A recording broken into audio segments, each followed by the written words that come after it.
Well, hello there. I'm Ree with WTI.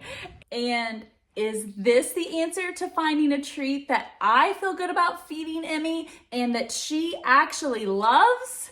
Yes, it is. Until we found these, I honestly thought that combo did not exist. But Emmy goes totally bonkers for these beef lung fillets by Dog Chits. In fact, she gets really anxious in the car and in public spaces, but we have found that giving her one of these fillets has totally distracted her and even helped her to enjoy moments with us. We love that the treats are crispy, and as someone who's very careful about what I feed her, I love what's in them and what's not in them. Plus, the bag even tells me how much to feed her every day, so I never have to worry about giving her the wrong amount for her size.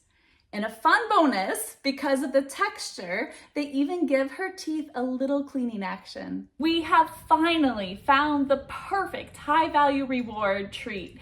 And we feel like if you and your pup try it and give it a go, you're gonna feel the same way as Emmy and I do. And that's our point of view.